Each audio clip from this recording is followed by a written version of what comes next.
Day we signed like was the best day and the worst day of our life. Shit. We walked in the record company and they got us in the big office and they, showing us everybody, Houdini and Too Short and all these other different people. That's Tribe Called Quest that signed and KRS-One. I was a real big KRS-One fan. Yeah. And we signed a deal and, me and Pimp step out the room to like go in the hallway and celebrate like, nigga, we did it. And then here come down the hall, here come KRS-One.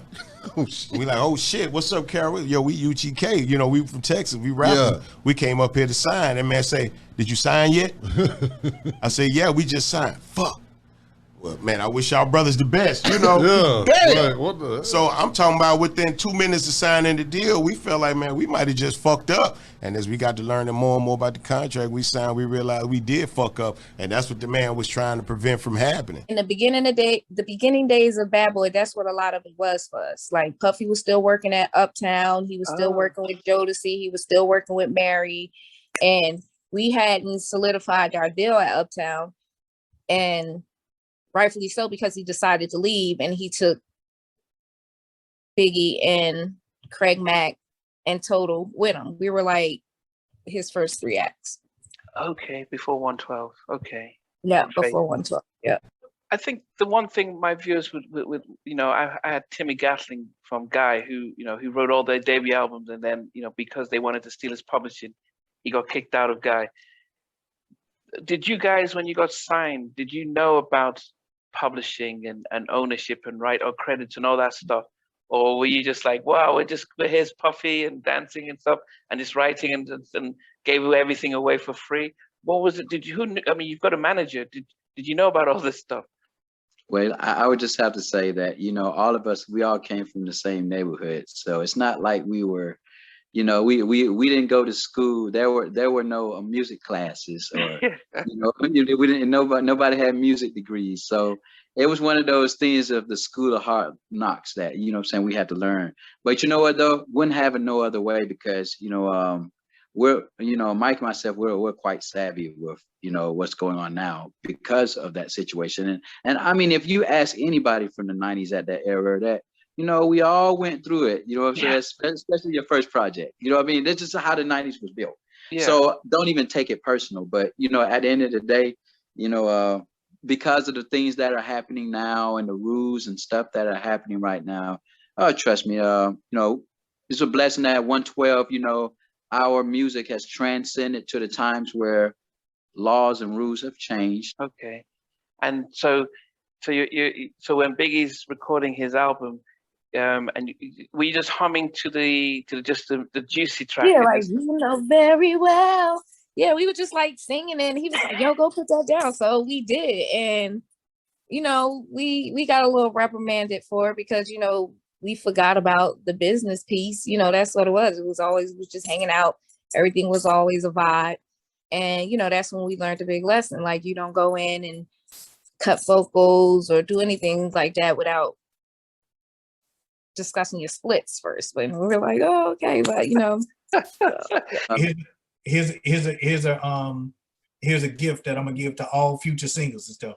When y'all sing backgrounds on stuff, that's actually a check that you're supposed to get as well too. So don't let the record labels or anybody else tell you that you're not supposed to get paid by singing background vocals. If you sing background vocals, you're supposed to get paid along with being writing the song too. So we know 112 didn't know that at the time, but we're up on that now. Yeah.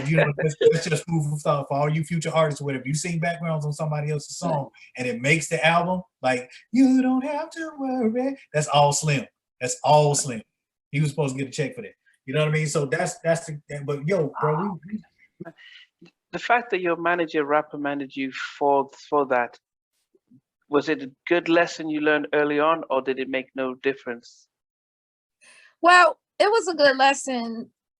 We learned the lesson. In the scheme of things, with the state of Total right now, I don't know that it made any difference, but it was definitely something that I've always, was like, no, let's talk business. Let's put everything on the table first. Because once something is done, it's hard to go back and, discuss business. Is done now. You know what I'm saying? So I know it was something that I stand by to this day. Yeah. Somebody coming in now, what would you sort of advice would you give upcoming artists? You know what I would say? Know the business. If you do not know the business, know the business. Know the business. Know the business. It's good to want to be in it, but know the business, please.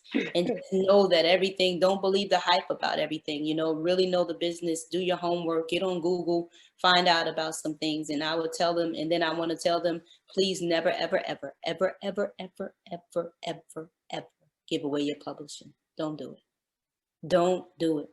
Don't give away your publishing. Don't compromise who you are. Be who you are. Be the artist that you know that you are in your heart, because bringing your individual artistry to this music industry is so dope. That's how you had the Mary J. Blige's and the Brat and the, you know, SWV and Total and Escape and LL Cool J and Biggie and Craig Mack and Tupac and Dr. Dre, Snoop Dogg. That's how you had because everybody was individual. Don't do it what everybody else is doing. I can say this on, you know, your platform as well, just so everybody knows. Our intent was not to leave Bad Boy. We were not, our initial intent was not to leave. Our intent was to be, to get out from under the production deal that we were signed to through Bad Boy, which was taking, what, 80% of what, 40%, I'm sorry, 40% of everything that we made. So from advances to touring, to shows, to anything that we made, endorsements, advertisement, anything that we made, the production company that we were signed to took 40% of that. So we were tired of, you know, giving our money away basically for free, because we were the one that was writing, we was the one that were producing, we was the one that was, you know, that was doing all the years of choreography and stuff. Now in the beginning, yeah, it may have made sense for you to have a production company or an A&R or somebody there in artist development to help us, you know, mold us. But once we are established and we are 112, it became obsolete at that point, and we felt like a change was necessary. So we wanted to leave that situation, not necessarily leave Bad Boy, but leave that situation. Puffy was reluctant to leave that situation alone with regards to 112. So that's the reason why we left. And when we found a better situation over at Def Jam. Wow. So the production deal that you guys have, because was that on the Bad Boy? Did they have a production company signed to Bad Boy? It was Arista, Yeah. it was Arista, Bad Boy, Kalimia. That was the production deal. 112. Okay. So we were signed to Kalimia, who then signed themselves to Bad Boy, who was signed to Arista. Yeah. So it's an administrative deal. Yes. Yeah. So you can understand the trickle down effect. So by the time Arista gave us $1 million, by the time it got to us, it was $12,000 a piece. You know what I'm saying? But we were still on the hook for that $1 million though. Yeah. So, so that Kalina, was that Puffy's stuff, or was that somebody else? No, that was the manager / production company. So there was the conflict of interest right there in and of itself. He was the manager and the production company at the same time. So then why was Puffy reluctant to say, well, you guys you've done well, because I thought most deals were like that, where after your first album and it does well, it was like, well, we can bring you into the fold because we can see that you're self-sufficient and stuff. Honestly, we don't have an answer to that other than the fact that the relationship that he had with the then manager / production company at the time. Like outside of that, I honestly don't have a reason why. Because if you have a multi-platinum group that is selling records and making money for you, you know, why wouldn't it make sense for you to try to keep them as long as you possibly could? And if it meant, you know, giving up a production company in order to keep them, then in my mind, then it would have made the most sense to do. Yeah. However, because of their relationship, and like I said, I can't go into any more depth than that, but based on their relationship, the reason why we left and went to Def Jam, Def Soul is because Puffy was reluctant to get rid of that production deal that we were signed to. Did anyone have your back in those early days to say, okay, this is what needs to be done on the album, this is what's going to happen, so that there was no surprises that you're aware of, that the fact if you're not right? Definitely. Biggie made sure we got paid. You know, we did get paid for the record. We still do make money from the record. If not, I think now it does say featuring Total. I'm not sure. But, you know, initially, you know, get it, that wasn't the plan. Biggie's first record wasn't supposed to be a feature. You understand what I'm saying? So, but we did get paid, and we do still get royalties, performance royalties for being on this record.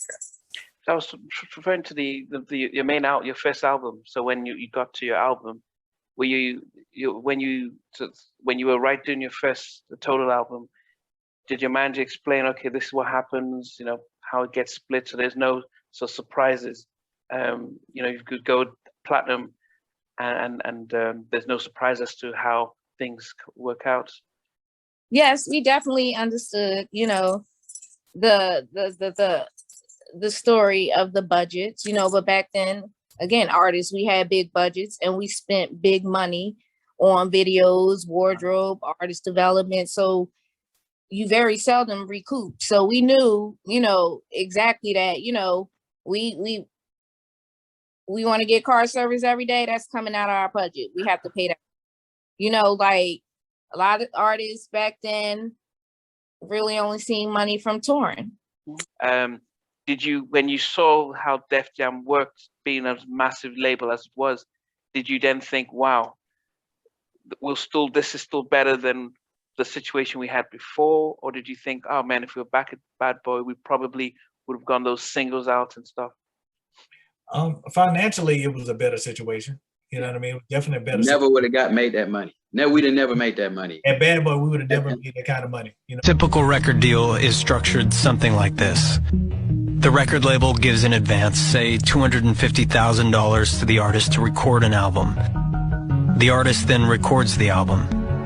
Suppose that the album sells 500,000 copies at $10 each, yielding $5 million. The record label then takes their cut out of the $5 million, typically 85% of the total sales, leaving the artist with $750,000. But before the artist receives any payments, the label first deducts the advance. In addition, the record label recoups other costs such as recording costs, half the promotion costs, half the video costs, and tour support. This leaves the artist $425,000 in debt to the record label. And then this debt gets carried on to the next album, and the next album.